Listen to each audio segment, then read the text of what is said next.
ایک شخص ایک دفتر میں نوکری کرتا تھا، لیکن وہ بے حد پریشان تھا۔ اس کو کسی نے بتایا کہ ایک ایسا شخص ہے جو تمہاری پریشانی دور کر سکتا ہے۔ اس کے پوچھنے پر معلوم ہوا کہ ایک گاؤں میں ایک بابا جی رہتے ہیں، اس کے پاس جاؤ۔ وہ اگلے دن اپنے دفتر سے چھٹی کے بعد اس بابا جی کے پاس گیا اور اس نے اس بابا جی کو بتایا کہ میں انتہائی پریشان ہوں۔ میں جس کام میں بھی ہاتھ ڈالتا ہوں وہ کام خراب ہو جاتا ہے۔ میں روز ایک نئی پریشانی میں مبتلا ہوتا ہوں۔ بابا جی بڑے حوصلے اور تحمل کے ساتھ اس کی تمام باتوں کو کافی دیر تک سنتے رہے۔ کافی دیر تک اس نے تمام پریشانیوں کا ذکر کیا۔ بابا جی نے سب پریشانیوں کو سننے کے بعد کہا کہ بیٹا ابھی تو بہت دیر ہو گئی ہے، شام ہو گئی ہے، کل انشاءاللہ صبح ہونے کے بعد میں تمہاری تمام پریشانیوں کا حل بتاؤں گا۔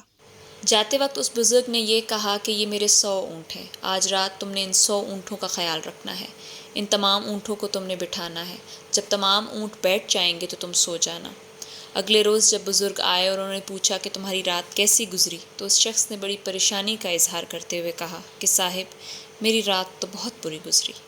میں ساری رات اونٹوں کو بٹھانے کی کوشش کرتا رہا، ہر اونٹ بیٹھنے میں بہت زیادہ دیر لگاتا اور جب کوئی اونٹ مشکل سے بیٹھ جاتا تو دوسرا اٹھ کھڑا ہوتا۔ کل ملا کے یہ کہ میں ساری رات اونٹوں کو ہی بٹھاتا رہا اور میں سو نہیں پایا۔ وہ بزرگ مسکرائے اور انہوں نے کہا کہ زندگی بھی کچھ اس طرح کی ہے۔ اس رات میں جیسے تمام اونٹوں کو تم نہیں بٹھا سکے، اسی طرح اپنی زندگی میں سے تمام مشکلات کو دور نہیں کر سکتے۔ زندگی میں مشکلات کا سامنا کرنا سیکھیں۔ ہر انسان کے ساتھ کوئی نہ کوئی پریشانی، کوئی نہ کوئی مسئلہ درکار ہوتا ہے۔ پریشانیوں کا آنا اور جانا ہی زندگی کا نام ہے۔ اللہ تعالیٰ انسان پر آزمائش کے طور پر خوشی کا وقت بھی لاتا ہے اور برا وقت بھی، دونوں وقت ہی آزمائش ہیں۔ انسان کو اگر زندگی میں سکون چاہیے تو صبر اور شکر سیکھے۔ بزرگ کی یہ بات اس شخص کو سمجھ میں آ گئی۔